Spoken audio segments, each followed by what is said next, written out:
విద్యార్థుల సమక్షంలో ఆంధ్రప్రదేశ్ రాష్ట్ర విద్యాశాఖ మంత్రి నారా లోకేష్ గారి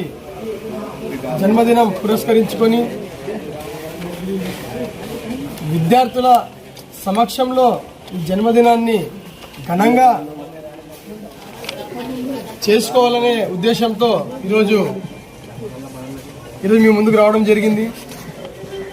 ముఖ్యంగా మనం చూసుకున్నట్లయితే గత రాక్షస పాలనలో విద్యా వ్యవస్థను నిర్వీర్యం చేస్తూ గత ప్రభుత్వం తీసుకున్న విద్యా వ్యతిరేక నిర్ణయాలు ఏవైతే ఉన్నాయో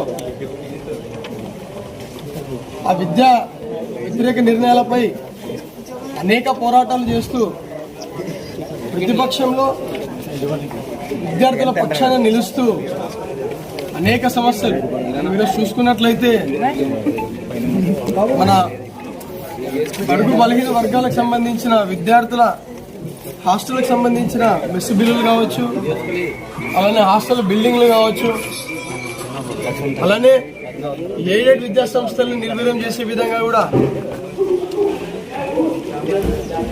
జీవోలను తీసుకొచ్చి ఆ ఎయిడెడ్ విద్యా సంస్థలను ప్రైవేటీకరణ చేస్తూ ఆనాడు జీవో తీసుకొచ్చి ఎంతో మంది పేద బడుగు బలహీన వర్గాలకు సంబంధించిన విద్యార్థులను నడి రోడ్డున పడేశారు. అలానే జీవో 71 ద్వారా ఎవరైతే పేద విద్యార్థులు ఉన్నారో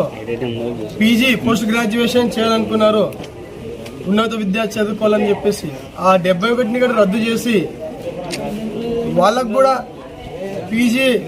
పీజీకి దూరం అయ్యే విధంగా కూడా ఆ జీవో 71 తీసుకొచ్చి ఎంతో మంది